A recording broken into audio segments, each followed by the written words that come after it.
Good evening, guys. Getting to you a little bit early this evening. Wanted to come on and do a little pontificating with Pete for about 15 minutes before we go live at 8 o'clock this evening. Uh, like many of you, I saw the incident that happened last night at the Academy Awards. I will say this, I did not watch the Academy Awards. I was only interested in whether or not David Sirota and Adam McKay were going to win for Don't Look Up. And sure enough, Chuck Schumer's cousin, second cousin, Amy Schumer, who somehow is still a thing in Hollywood, decided to rag on Don't Look Up. Man, I wonder why she would do something like that. So unfortunately for Mrs. Sirota and Mr. McKay, they did not win last night, either for Best Screenplay or Best Picture. I would have voted for both of them for both awards, but alas, that may have been a reason why,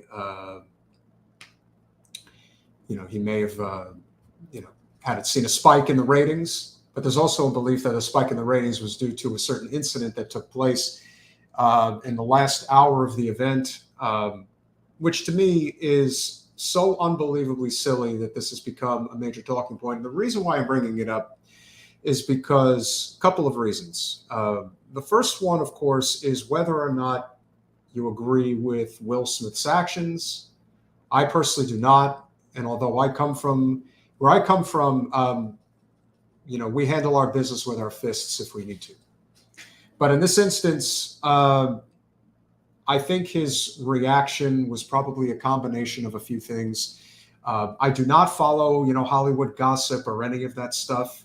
But my understanding is that there was a domestic issue between him and his wife, Jada Pinkett Smith, as it relates specifically to a break in the marriage, I believe, that they had. And Jada was involved with a gentleman, and there were a lot of people who thought that, well, this isn't really a good look. Okay, look, I can't get into any of that stuff because it's completely irrelevant. What people choose to do in their private lives, that's their business. Again, I know they're a high-profile couple, but if people want to spend their time worrying about what the rich and famous do in their private lives, I don't know what to say. But what I do know is that Chris Rock told a joke, and very often at the Oscars, it's just kind of a known thing that you roast people in the audience. Now, do I think his joke was somewhat tasteless? Yeah, I don't think he meant any harm in the sense of, whether or not he knew for sure that Jada Pinkett Smith has alopecia, which is, again, a serious issue for anybody to deal with. The loss of hair is never an easy thing. But again, you're a public figure. You're high on the hog. They had front seats to the Academy Awards. That's kind of a big deal, if you ask me.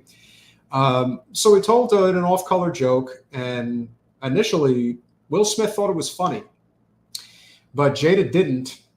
And whether it was a combination of a lot of personal animosity that had been building up over time, and he finally snapped and he reacted in the way that he did, it certainly would explain his behavior. That doesn't mean that I condone his behavior. Where I come from, that type of behavior is something that you handle in private. The idea that he decided to make it a public spectacle when millions of people are watching and may or may not agree with how that was handled. You have to remember who's watching the Oscars. You got young kids that are watching. A lot of people look up to somebody like Will Smith. And here's a man who was nominated for Best Actor. He had not won the award up until that point. But, a lot of people are looking at this situation and they're thinking, man, this is not a good look. How do we deal with something like this? I'm telling you right now, I think the only reason why he wasn't removed from the event is because they knew he was going to win the award, and they couldn't do that. But if he was not going to win Best Actor, I think there's a very good argument to be made that he would have been escorted out of the premise. That was a very, very bad look and a very, very bad action. If he wanted to deal with Chris Rock privately behind, the scenes where not everybody's paying attention and could be done what I would think is in the more of the man kind of way, I would have a hell of a lot more respect for that. But, he wanted to make a spectacle on national television, whatever his motivation is. Like I said, I think Will in that moment snapped and just felt like he had to show his bravado, show his manhood, if you will, whether to Jada or to anybody else who was there. He may have felt at this point that, something had to be done for his own personal reputation and perhaps gratification. I don't know. What I can tell you is that Will Smith is a big guy and Chris Rock is a small guy. So the fact that he did that, in addition, the fact that he took a shot at somebody who was a lot smaller than he was, that's not a good look, man. Javier Bardem was sitting pretty close to him. Maybe if Javier told that joke, you think Will would have been so quick to get in his face and slap him? Nah, probably not. Just a thought. What was most interesting to me was the reaction of people who saw this happen, and going on social media and observing the different takes and, do I agree with this? Do I not agree with this? There were people who felt that Will Smith was completely justified in his actions. Completely. Like he did nothing wrong. It doesn't matter that he's a celebrity and a role model, and this is national TV, this is the Oscars. People walking up on stage and literally smacking the hell out of somebody because they didn't like what they said. Again, and he took it a step further when he sat down because, initially people weren't really sure. My observation, because again, I only watched the clip of it. My observation from what I saw, and if you guys want to comment, we'd love to hear your feedback. What I saw was an audience that thought this may have been staged, because that's what I thought initially. I thought this was a setup. Everybody knows that the ratings for the Oscars are completely in the toilet. That's why you've got people like Sean Penn trying to get Ukrainian President Zelensky to make an appearance at the Oscars and have something to say. My opinion, a lot of that is done specifically so that they can get ratings. That's me. And so in this instance, knowing that the ratings for the Oscars continue to plummet, who's to say that Chris Rock and Will Smith didn't have this plan all along? That, hey, we're going to do this, we're going to do that, we're going to have this big reaction, and crowd's not going to know what to think of it. It's going to go viral online. There's going to be at least an hour left of the Oscars. We'll get a whole new, millions and millions of viewers will come in to want to know what the hell's going on, try to get to the bottom of this. I think initially that made a lot of sense, but then when he sat down and he shouted the way that he did, saying, keep my wife's name out of your effing mouth, I can tell you that I think it was Japanese television that captured it, because in the US, they basically blocked it out. They were not going to cover it. But the Japanese market did. And I can tell you that it was stone silent when he made that statement, because he said it twice. The first time it was loud. The second time it was like, you mention my wife's name again, I'm going to kill you. Like, that's basically how it sounded. And the entire place went silent. But with that said, whether it was staged or not, I can absolutely say that Will Smith's actions were very inappropriate. And like I said, I come from a part of the country, I'm a Jersey guy. I come from a part of the country when you have problems and you have to settle them with your fists, you do. And everybody's talking about, I hate violence. I don't like this. I don't want anything, that's so far beneath me, and I won't have anything to do with that. Okay, that's fine. That's your prerogative. But sometimes you have to settle things with this. You may not like it, but that's how it is for some people.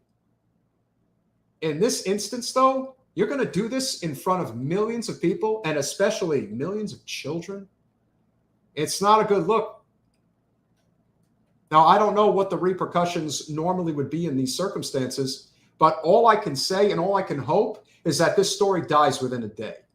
But there are many other layers that people are going to drive this narrative in regarding the story. There are people who actually believe that this story was specifically done to deal with a much more significant problem. That there's something about the way black men conduct themselves. And people coming up with all different theories about why Will Smith acted the way that he did, or that he's controlling of his wife. You know what? You're not Dr. Joyce Brothers. You're not Dr. Phil. Shouldn't even use him as a reference. That's a bad one. But the fact that people feel the need to flex their muscles and their very unkept opinions about what actually happened. Look, on the one hand, I absolutely feel for Will, because I think he broke. It looks like a moment where he just had a breaking point, and something definitely came to the surface that he just didn't know how to control. And like I said, his reaction in a lot of ways, I think was a reaction strictly to what Jada's reaction was. Because if you saw what happened, like I said, Will laughed at the joke. I didn't think it was that funny. I didn't even think it was, it is what it is. I didn't even think it was that low brow, to be honest. But again, Will's reaction had to do with Jada's reaction, and then it just kind of clicked in. Something's got to be done. Smith, thank you so much for the support. Will's behavior is totally warranted. He is a human being too. I don't care if it's not a good look. It doesn't change his image in my mind. Listen, you're entitled to your opinion, and I don't disagree. Will's body of work speaks for itself. I think he's done a really great job for a very long time. I don't think this one specific incident is one that you're just going to completely, wipe the board away with now and say, nah, he completely messed up and there is no redeeming value to what he did. No, my issue is more to do with the way people have reacted to this. It's one thing to say, I understand Will's behavior. I understand Will's reaction. I cannot condemn his behavior. It's another thing entirely to say, I understand Will's reaction and I completely condemn his behavior, or condone his behavior, I should say. I don't condemn it. Like, that to me doesn't make any sense. And again, like I said, we've all, Mallory's right. We've all done stuff that is regrettable. This is certainly no exception. But the problem may be even bigger than the way that people have reacted to this. Because again, this is a talking point that has no bearing whatsoever on our daily lives. And if people want to dig in and turn this into a race issue now, for the love of God, please stop. But what I will say is that this story better die tomorrow. We have no living wage. We have no climate plan. We have no health care. We have a raging war that is only going to get worse because we are literally putting gasoline on the fire. We have a student debt crisis, and we can't legalize cannabis. And why do I bring up these issues? Because these are issues that actually the President of the United States could deal with right now. I don't really care about what Congress can and can't do because they are completely hopeless and bought. But the president has the authority, and if you want to point the finger in one direction, you can. President Biden, where are you? We need your help. You want to do something? I know if President Sanders was in the White House right now, he'd be doing something. And one more thing I want to mention before we close. And just to bring it full circle, Chris Rock's joke was crude. Will Smith's response was even cruder. And the people's response in many instances was the crudest of all. There was a U.S. Senate debate today in Ohio between three candidates. Tim Ryan, the congressman from Ohio, finally agreed to do a debate with Attorney Morgan Harper, who is the non-corporate candidate running to represent in the U.S. Senate. There was also another lady on the stage. I believe her name was Mrs. Jackson. All I can say is she is a councilwoman. I don't know how she's a councilwoman because she really cannot speak in front of the camera. It's unfortunate. She had a couple of hiccup moments. Love you, Mo. Hope you're doing well. And she even acknowledged as much when she was doing it, which I thought was even more amazing. I mean, like, I've really felt for her. And she just said, I need a moment. I'm not a public speaker. I can't do this.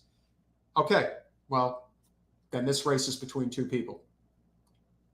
Morgan Harper is so far and away the best candidate. And I'm not just saying this because she's not a corporate candidate. She's of, by, and for the people. She is a great candidate who knows what the hell she's talking about.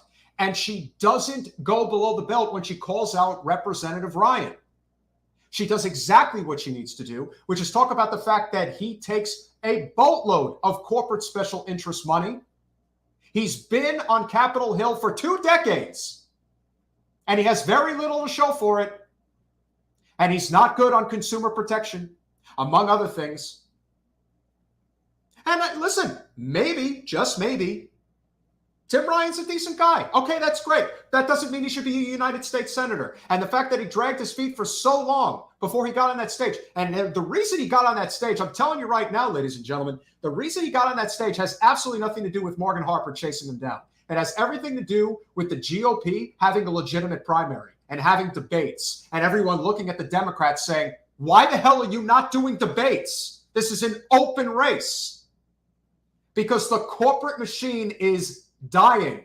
People are sick of this ish. They don't want representation of by and for the corporations. They want representation of by and for the people. If you can find any of the clips that were done today, Case Study QB, friend of the show, awesome guy, has some clips up already from the debate this afternoon. Please go and check them out. Morgan is more than ready for this. Tim Ryan is more than ready to retire as far as I'm concerned. That is an important race, and it's going to be tough because it takes a lot of money and a lot of support. But my goodness, is Morgan Harper doing an amazing job. Can't say enough good about her. Really can't. She's running the statewide race, and Nina Turner is running the local race. My God, if we could get those two women to Capitol Hill. We know that a lot of it rests with what the president will and will not do between now and the midterms, but man, we got to keep chipping away at that armor, guys, because we're getting closer. We really are. If you haven't had a chance, please check it out. Hope you enjoyed. We'll see you for the main show in about 5 minutes.